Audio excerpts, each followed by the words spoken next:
നമസ്കാരം. ജോബ് ഹണ്ടറിൻ്റെ ഏറ്റവും പുതിയ വീഡിയോയിലേക്ക് ഏവർക്കും സ്വാഗതം. നമ്മളിന്ന് വന്നിട്ടുള്ളത് കേന്ദ്ര സംസ്കൃത സർവകലാശാലകളിൽ 144 പോസ്റ്റുകളിലേക്ക് 144 വേക്കൻസികളാണ്, നോൺ ടീച്ചിങ് വേക്കൻസികളിലേക്ക് ഇപ്പോൾ പുതിയൊരു ജോബ് നോട്ടിഫിക്കേഷൻ വന്നിട്ടുണ്ടെന്നു. അപ്പോൾ ഈ ജോബിലേക്ക് ഓൺലൈനായിട്ടാണ് കേട്ടോ അപ്ലൈ ചെയ്യേണ്ടത്. ഓൺലൈനായിട്ട് അപ്ലൈ ചെയ്യേണ്ടത് ഏപ്രിൽ 16 വരെയും, അപ്ലൈ ചെയ്ത ഒരു കോപ്പി നമ്മൾ ഹാർഡ് കോപ്പി ആയിട്ട് അയക്കേണ്ടത് ഏപ്രിൽ 30 വരെയാണ് അപ്ലൈ ചെയ്യേണ്ടത്. അതൊന്ന് നോട്ട് ചെയ്ത് വെക്കുക. അപ്പോൾ നമ്മളിതിൽ ഒരുപാട് വേക്കൻസികൾ പറഞ്ഞിട്ടുണ്ട്, ഒരുപാട് വ്യത്യസ്തമായ പോസ്റ്റുകളിലേക്ക്. ഇപ്പോൾ നിങ്ങൾ കാണുന്നുണ്ടാവും 20 വ്യത്യസ്ത പോസ്റ്റുകളിലേക്കാണ് ഈ ഒരു ജോബ് നോട്ടിഫിക്കേഷൻ വന്നിട്ടുണ്ട്. 144 പോസ്റ്റുകളുണ്ട്. അപ്പോൾ ഈ ഡൽഹിയിലുള്ള കേന്ദ്ര സർവകലാശാലയിലേക്കാണ് ഈ ഒരു ജോബ് നോട്ടിഫിക്കേഷൻ വന്നിട്ടുള്ളത്. ഡെപ്യൂട്ടേഷനിലെ നിയമനങ്ങളും കാര്യങ്ങളും ഉണ്ടായിരിക്കുന്നതാണ്. അപ്പോൾ ഇതിൻ്റെ എക്സാം സെൻറ്ററുകൾ വരുന്നത് ഡൽഹിയിൽ, മുംബൈ, കൊൽക്കത്ത, ബാംഗ്ലൂർ എന്നിവിടെയാണ് എക്സാം സെൻറ്ററുകൾ ഉണ്ടാകുക. സ്ഥിര നിയമനമാണ്, പെർമനൻ്റ് ആണ് പോസ്റ്റിലേക്ക് വരുന്നത്. അപ്പോൾ ഇതിൻ്റെതായ ടെസ്റ്റുകളും കാര്യങ്ങളും നിങ്ങൾക്ക് ഇതിൽ ഉണ്ടായിരിക്കും. അപ്പോൾ അതെന്തൊക്കെ അങ്ങനെയാണ് നമുക്ക് നോക്കാം.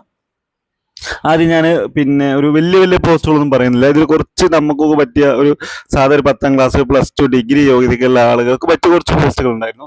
അത് ആദ്യം പറയാം. പിന്നെ ആർക്കെങ്കിലും ഉണ്ടെങ്കിൽ 20 പോസ്റ്റുകളും വായിച്ച് മനസ്സിലാക്കി അപ്ലൈ ചെയ്യണം എന്നുള്ളവരുണ്ടെങ്കിൽ ഡിസ്ക്രിപ്ഷനിൽ നമ്മുടെ നമ്പർ കൊടുത്തിട്ടുണ്ട്. അപ്പോൾ നിങ്ങൾക്ക് അതിൽ നോക്കിയിട്ട് എന്തെങ്കിലും മെസ്സേജ് ഇട്ടാൽ ഞാൻ ഈ PDF ഓൺലൈൻ അയക്കാനുള്ള ലിങ്ക് അയക്കാം. അപ്പോൾ PDF കിട്ടുമ്പോൾ എന്താ വെച്ചാൽ നിങ്ങൾക്കൊക്കെ വായിച്ച് മനസ്സിലാക്കാൻ പറ്റും. ഇപ്പോൾ നമ്മൾ ഈ ക്വാളിഫിക്കേഷൻ എലിജിബിലിറ്റിയിലേക്ക് എത്തിയിട്ടുണ്ട്. അപ്പോൾ അതിൽ നോക്കുകയാണെങ്കിൽ നമുക്ക് ആദ്യത്തെ പോസ്റ്റുകൾ നോക്കുകയാണെങ്കിൽ ഞാൻ പറയുന്നത് അസിസ്റ്റന്റ് എന്നുള്ളൊരു പോസ്റ്റ് മുതൽ നമുക്ക് തുടങ്ങാം. അസിസ്റ്റന്റ് പോസ്റ്റ് എന്ന bachelor degree any recognised university എന്ന് പറയുന്നത് 3 year ഓഫ് എക്സ്പീരിയൻസ് UDC അല്ലെങ്കിൽ ഈക്വലന്റ് ലെവലാണ് പറഞ്ഞിട്ടുള്ളത്. അതുപോലെ guest house manager, bachelor degree in hotel management അല്ലെങ്കിൽ അതിന് ഈക്വൽ ആയിട്ടുള്ള വല്ല കോഴ്സുകളും പാസ്സായിരിക്കുക എന്നുള്ളതാണ്.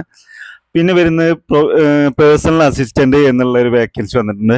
ബാച്ചിലർ ഡിഗ്രി ഇൻ ഡിസിപ്ലിൻ എന്നുള്ളതാണ്.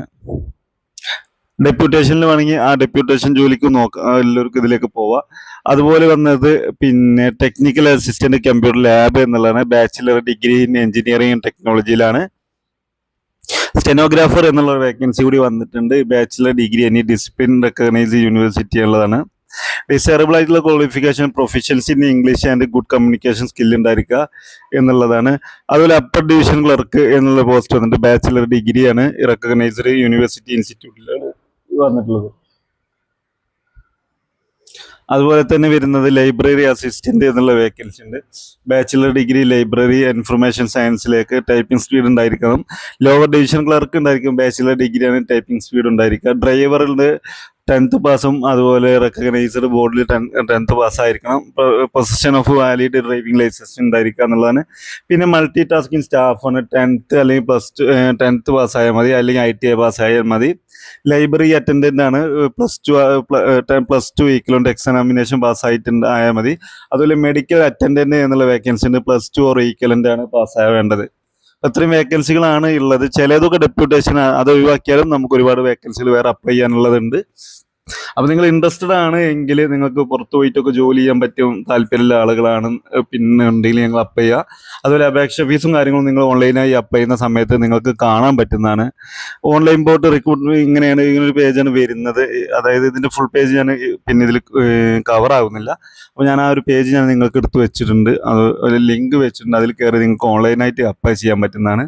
അപ്പോൾ അത്രയും പോസ്റ്റുകളാണ് ഇതിലുള്ളത്. സാലറി സ്കെയിലും കാര്യങ്ങളൊക്കെ ഇതിൽ പറയുന്നുണ്ട്. നമ്മൾ ഓരോ പോസ്റ്റിനും വ്യത്യസ്തമായിട്ടുള്ള സാലറികളോ കാര്യങ്ങളൊക്കെ പറയുന്നുണ്ട്. ഏജ് 18 ടു, അതായത് ഏജ് പറയുന്നത് 32 വയസ്സ് വരെ ഉള്ള ആളുകൾക്കാണ് കേട്ടോ. 32 വയസ്സ് വരെയുള്ള ആളുകൾക്കൊക്കെ ഇതിലേക്ക് അപ്ലൈ ചെയ്യാൻ പറ്റുന്നതാണ്. പിന്നെ SC ST OBCക്കോ നിയമാനുസൃതമായിട്ടുള്ള വയസ്സളവും കാര്യങ്ങളൊക്കെ ലഭിക്കുന്നതാണ്. ഇവിടേക്ക് ഏതൊക്കെ ക്യാമ്പസുകളിലാണ് പിന്നെ പോസ്റ്റിംഗ് വരുന്നത് വെച്ചാൽ, ഏകലവ്യ ക്യാമ്പസ് ആണ്, അത് വരുന്നത് ത്രിപുരയാണ്. പിന്നെ വേദവ്യാസ ക്യാമ്പസ് വരുന്നുണ്ട്, ഹിമാചൽ പ്രദേശാണ്. ശ്രീ രഘുനാഥ് കൃതി ക്യാമ്പസ് വരുന്നുണ്ട്, ഉത്തരാഖണ്ഡാണ്. IKS EDS സെന്റർ വരുന്നുണ്ട്, പിന്നെ അത് റിസർച്ച് ഇൻസ്റ്റിറ്റ്യൂട്ട് ഏർവാഡയാണ്. അതുപോലെ ആൾ ഇന്ത്യ കേഡർ വരുന്നുണ്ട്, അത് സെൻട്രൽ സംസ്കൃതി ഹെഡ്ക്വാർട്ടേഴ്സിലേക്കാണ്. ഇങ്ങനെ 5 ക്യാമ്പസിലേക്കാണ് നിയമനങ്ങൾ നടക്കുന്നത്. അപ്പോൾ ഇത്രയും കാര്യങ്ങളാണ് ഉള്ളത്. പിന്നെ ഇതിലൊക്കെ സാലറി ഒഴിവുകൾ, OBCക്കുള്ള ഒഴിവുകൾ എല്ലാം കൊടുത്തിട്ടുണ്ട്. വയസ്സളവ് 32 ഒക്കെ കൊടുത്തിട്ടുണ്ട്. വായിച്ച് താല്പര്യമുണ്ടെങ്കിൽ നിങ്ങൾ അപ്ലൈ ചെയ്യുക. പിന്നെ ഈ ഒരു ലിങ്കിൽ ക്ലിക്ക് ചെയ്താലും നിങ്ങൾക്ക് അപ്പ് ചെയ്യാൻ പറ്റും. അത്യാവശ്യം നല്ല പോസ്റ്റാണ്. പിന്നെ ഇത്രയും കാര്യങ്ങളാണല്ലോ. ഇനി നിങ്ങൾക്ക് പറ്റില്ല എന്നുണ്ടെങ്കിൽ നിങ്ങളുടെ സുഹൃത്തുക്കൾ ആരെങ്കിലും ഉണ്ടെങ്കിൽ അവർക്ക് കൂടി ഈ വീഡിയോ ഒന്ന് ഷെയർ ചെയ്യുക. നമുക്ക് നല്ലൊരു ജോബ് നോട്ടിഫിക്കേഷൻ വീണ്ടും വരാം. Thank you.